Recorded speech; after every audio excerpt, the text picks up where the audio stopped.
I guess that means what was causing the issue was rewriting the EFI folder via the newer Clover. The build is done. macOS seems to be performing nicely, as do some of the more creative apps. The machine is all put together, and all the cables are cable managed. Now it's time to take it back home and put it back into the studio. The question everyone asks is, how is their performance? First, we have black and white analytics, raw horsepower. A common tool to measure this is Geekbench. You download the Geekbench app, let it run, and whammo, you've got performance metrics. I decided to compare my build against a top-of-the-line late 2017 iMac Pro, retailing for $13,199, as well as against a late 2013 Mac Pro canister with a retail cost of about $7,000. My build came in at just over $2,500. I've outlined the specs of each machine here. You can see that my build beats the Mac Pro hands down, but is beat pretty well by the multi-core performance of an iMac Pro, albeit at a price tag that's 5 times as expensive. As each of these computers were built with different parts, a straight horsepower comparison isn't enough. So, I also benchmarked all 3 systems with Adobe, Apple, and Avid software. First, I did timeline render tests with Adobe Premiere Pro 2018. I also used Adobe Media Encoder and exported to an H.264. The results were pretty much in line with the Geekbench results.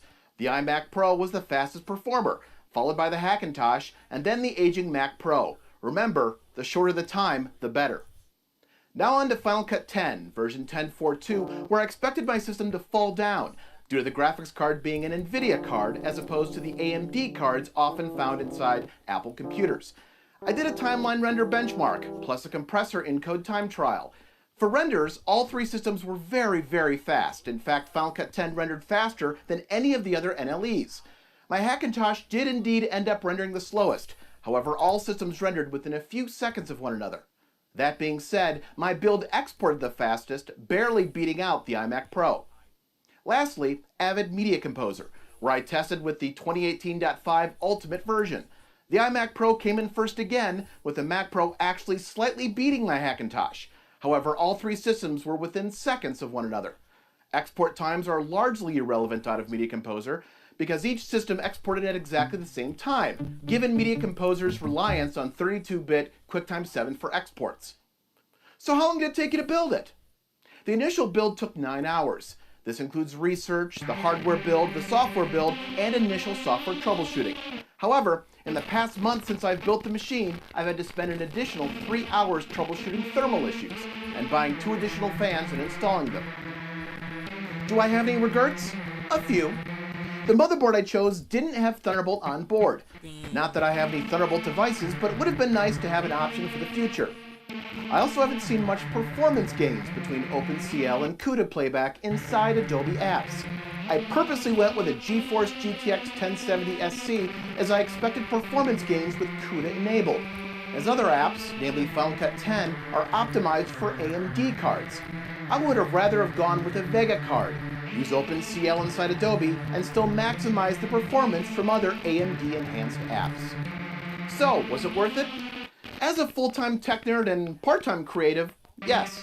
First time I built a computer from scratch in over a decade, and I learned more about the underpinnings of the Mac OS than I otherwise would have. But does this cost savings outweigh the peace of mind of a fully supported, warranted, and sexy-looking piece of Apple gear? For someone who's a full-time creative professional, I'm going to say no. You need a system that works, one that you can apply updates when needed, and easily add hardware and software. Time is money, and the less time you can spend troubleshooting, the better. Have more Hackintosh questions other than just these 5? Ask me in the comments section. Also, don't forget that I'll post all of the parts, pieces, and guides I used for my build at 5thingsseries.com. Also, please subscribe and share this tech goodness with the rest of your techie friends. The more the merrier, and I'll be your bestest tech friend. Until the next episode, learn more, do more. Thanks for watching.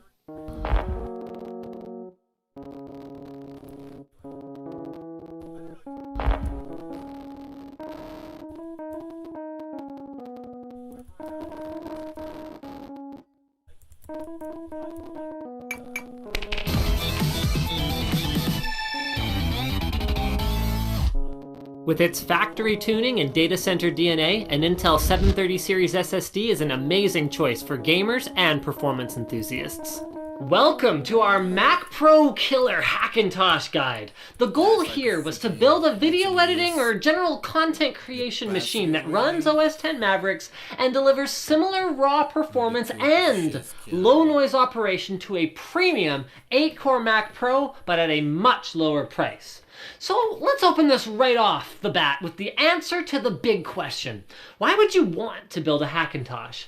We all know, at least the folks who are somewhat paying attention know, that spec for spec, hardware for hardware. If you actually tried to build the exact same thing, Apple PCs are fairly price competitive these days with an equivalent PC. So why not just buy an Apple? Well, a couple of reasons. Number one is to save money. As I just mentioned, 4 seconds ago, buying the same hardware Apple is using to build a PC will usually yield similar pricing. But the trick is that Apple's hardware choices are not always the best bang for the buck. And by choosing completely different hardware, similar performance can sometimes be achieved for much cheaper, especially if you're willing to get into a little overclocking. Number two is that Apple doesn't always design their hardware with upgradability in mind. And by adding extra PCI Express cards and better hardware over time, the life of a system can be significantly extended, something you can't do with RAM soldered to your motherboard or a complete absence of internal storage and PCI Express expansion. Number three is that you might just be a tinkerer who also appreciates OS X and just plain old wants to do it, in which case, rock on, brother. Now that's not to say that Hackintoshing doesn't come with challenges. You need to carefully select your hardware ahead of time, seriously, carefully. Sometimes even video card firmware revisions or motherboard BIOS updates can cause problems, and even then, while support for stuff like wireless and onboard sound is much better now than it was in the early days, you might still not be able to get certain stuff like advanced CPU power management features working. That last bit is actually an issue we're still having on this particular machine, but IBE Hackintoshing is still in early stages, and there are actually other boards it works on, so I'd be surprised if that last issue doesn't get resolved for our rig at some point here. So let's walk through the rationale of our parts choices. We went with a 6-core Core i7-4930K. This chip at stock speeds is about equivalent to the 6-core Xeon that's available for the Mac Pro. Xeon advantages include support for ECC registered memory DIMMs, an essential feature on servers and suggested on workstations, but something that many folks can live without, and theoretically tighter quality control, but frankly anything that says Intel on the box could say tighter QC, and I would believe it anyway. For RAM, we went with the highest performance, most compatible, just best 64 gig DDR3 2400 MHz kit that we could find. G-Skill's Ripjaw Z 8x8 kit. Even though we knew we'd end up running it at 1866 or 2133 on this particular board, running it below spec gives us peace of mind that we're not even pushing the rated limits of it, so we should be in pretty good shape there. Our motherboard is a Gigabyte X79 UP4. Gigabyte boards are famous for being relatively easy to get going in Hackintoshes, and this one ended up being fairly straightforward other than the power management thing that's still being worked on. Our video card is a GTX 780 reference card, and we chose it for its excellent compute performance and great acoustics. Remember that goal of this system. You're going to want to avoid non-reference cards for the most part unless you can find evidence that they are specifically supported or that they can at least be successfully flashed with the BIOS of a card that does work, and GPU support is something that changes frequently, so make sure to double check before clicking that buy button. Other silence-optimized components in the system include our AX860i power supply that only runs the fan under medium to heavy system load, our NHU12S CPU cooler from Noctua, our NFF12 case fans also from Noctua, and our NZXT H440 case. With this tower CPU cooling setup, we avoid needing the loud fans that come with our RAM to keep them cool, and by switching all the case fans to underbolted Noctua fans for the H440, we are able to achieve near silence for our system, just like the Mac Pro.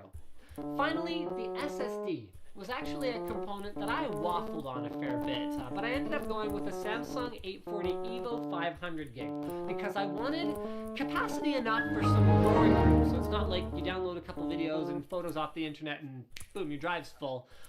But I actually didn't care Capacity going with a SSD near silent, really a component that I waffled on a fair bit, but I ended up going with a Samsung 840 EVO 500 gig because I wanted capacity enough for some growing room, so it's not like 500. I waffled on a fair bit.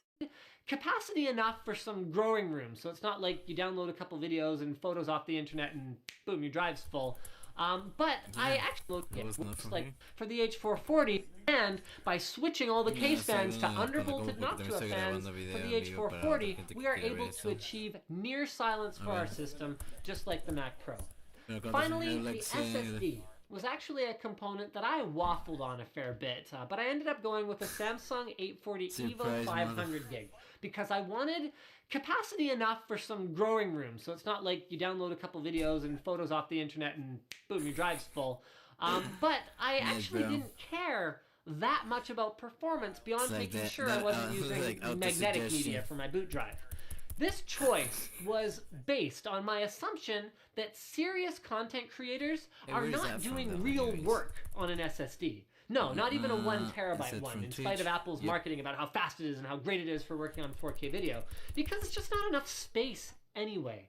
And whether those professionals want to expand the internal storage of the machine with a RAID array or build a NAS, they are going to be keeping their massive images and raw 4K footage somewhere else anyway. So the SSD just needs to be fast enough to run the OS and applications. So with that in my head, even though there are tons of other storage options available, especially because this system actually has storage options, I chose an SSD with middling performance, decent background garbage collection, and an excellent price to performance to capacity ratio.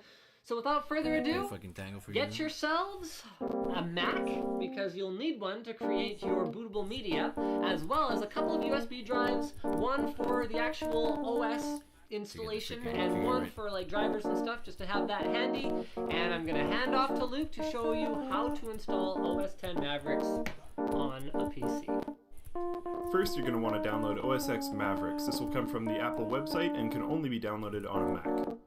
Next, you're going to want to download MyHack. This should be done on the same computer that you downloaded OS X on.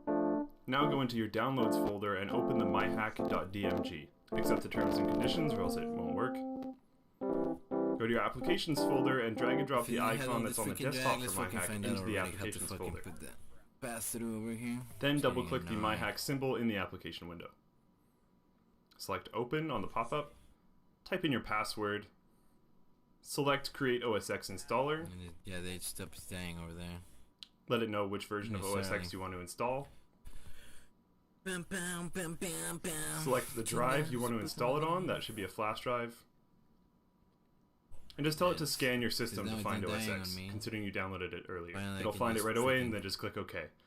Now you've got quite a wait ahead of you. This will take a little while, just a heads up. Near the end of the MyHack installation process, it'll ask you if you want to patch the installer for MBR support. The answer to that is no. You should be installing your OS X on a GUID partition type, and you won't need the MBR support because of that. Next, you want to download your motherboard's DMG directly off of Rampage Dev's website. You can do that by going to the X79 DMG downloads page and selecting the manufacturer for your motherboard. Once you're there, you're going to scroll down and select the actual model of your motherboard. For this example, we're using a GA X79 UP4, so we'll download that DMG right now. Let's see what the fuck. Next, you're going to want to take that DMG you just downloaded and move it to a flash drive for later use.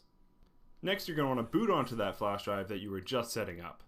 Under Startup Volume, you're going to want to select MyHack Install Disk, and then for boot flags, if you're running LGA 2011 or LGA 1366, you're going to run -v space CPUs equal 1 space NPCI equals 0x2000. If you're running LGA 1150 or 1155, you're going to run one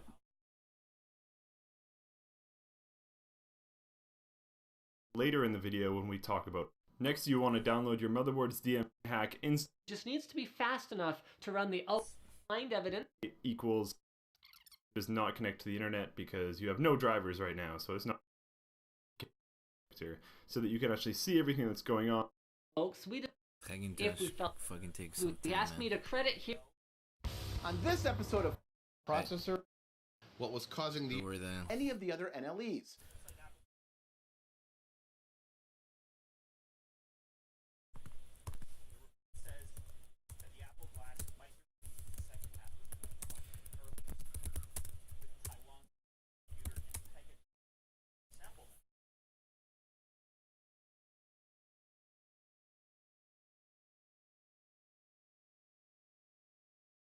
Timu.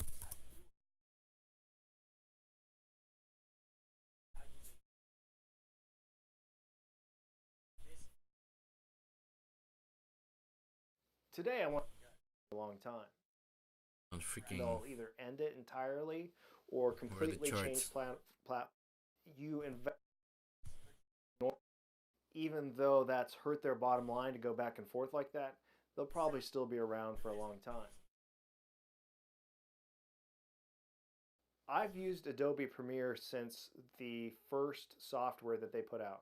Adobe Premiere is amazing. It hasn't been around as long as Avid as a nonlinear editor, but the way they've incorporated their workflow into After Effects and Photoshop and Illustrator, Encoder, and even other software, it's really amazing to be able to interface those when you can.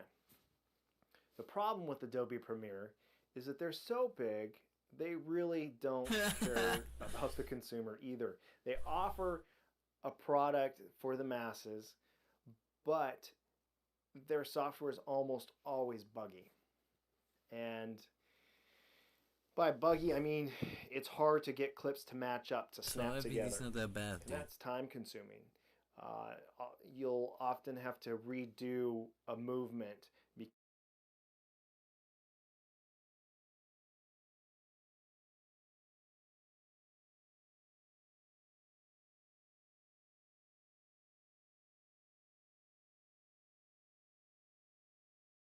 So now basically if I can just freaking make sure.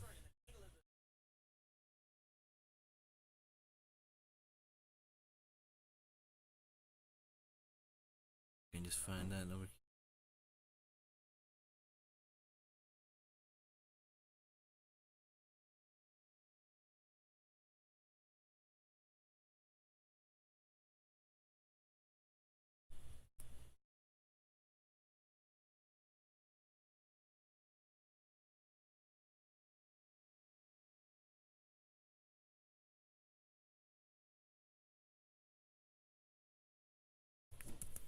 So I've been looking at this stuff for like 3 days now. Clover image and leave it as is, or we can use it as a starting point for more customization. So using a tool called Clover Configurator, you can actually do all kinds of fun things like modify the boot screen and edit your serial number to get access to FaceTime and iMessage, etc., etc. Now, this is the point where we say goodbye to our slow built-in graphics and switch over to our dedicated card here.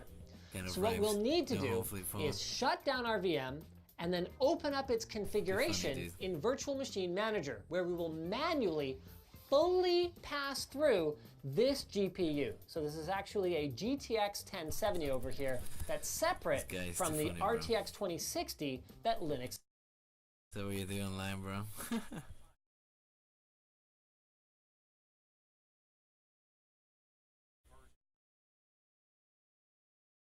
Whips. 10. Oh man, I'm gonna need to freaking do 10, dude. Is running on. While we're at it, we can also pass through a USB controller so that we can hot plug USB devices within our VM. Now, if your motherboard has multiple USB controllers on it, like an Intel, followed by the IDs of the devices that we want to pass through. It's just BFO, there's PCI. I'm not in my NVIDIA freaking laptop thing.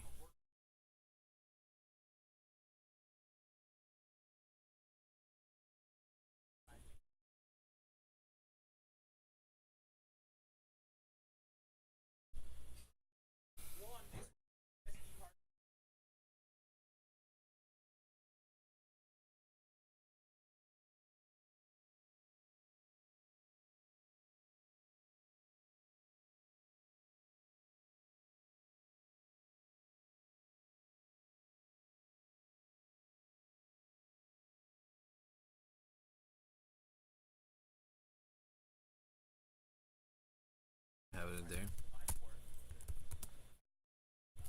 To mod probe, BFO. VFM.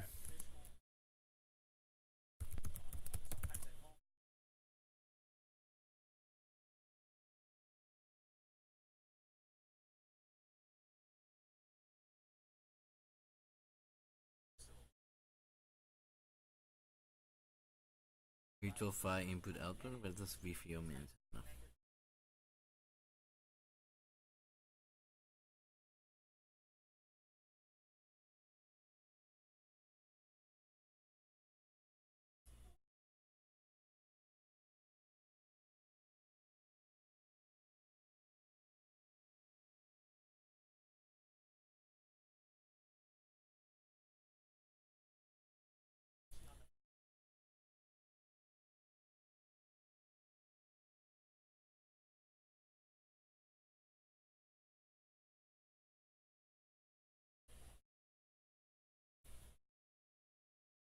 Oh, I did. Okay, so let's go through the.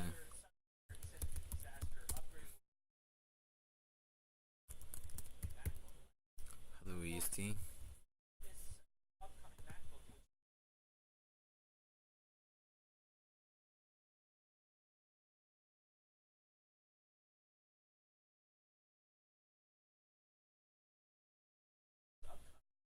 So it's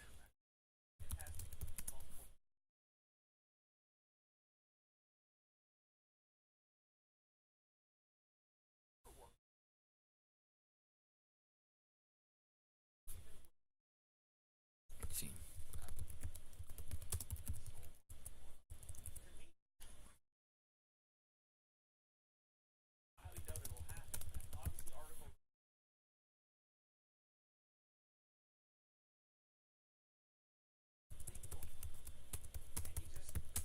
You see with T most likely.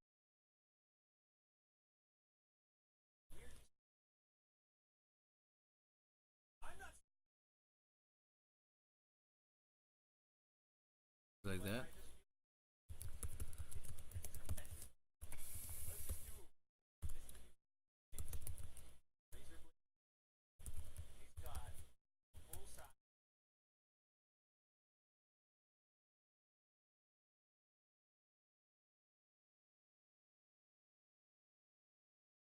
That was quite some. So got the temp, and then I can do some grep BFOs.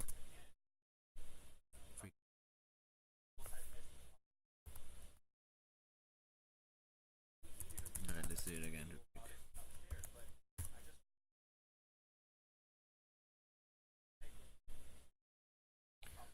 Command line. Yo, you know what? I mean, BO. Section in settings, bro. Just like manage profiles. Edit. Let's see.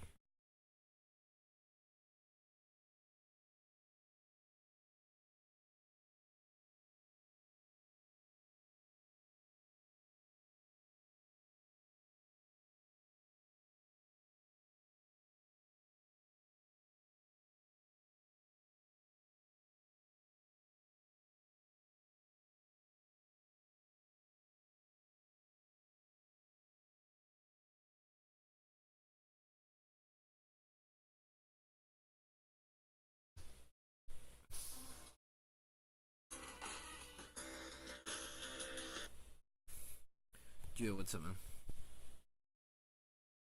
What's a monster? It's still finishing like the fucking Terminada. Was moving, freaking. Well, I managed to install macOS on my like computer, but now I'm trying to check out how to pass through the fucking graphics card because it's incorporated, and since it's like hybrid, and I'm using Linux, it's kind of fucking shit. But yeah, you, what's up, man? Planeando travesuras ya tan temprano, güey.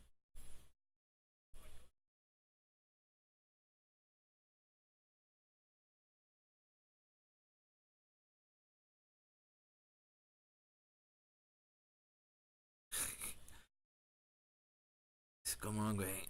Tienes que ser un lone wolf, güey. Que no te importe.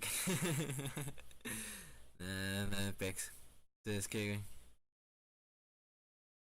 No, not yet. Still at the house, bro. Finishing then, like, that's like literally like just like the packing and shit. Yeah, it's just that, man. Like something like we have taken like some stuff towards the storage, and that's all for the moment.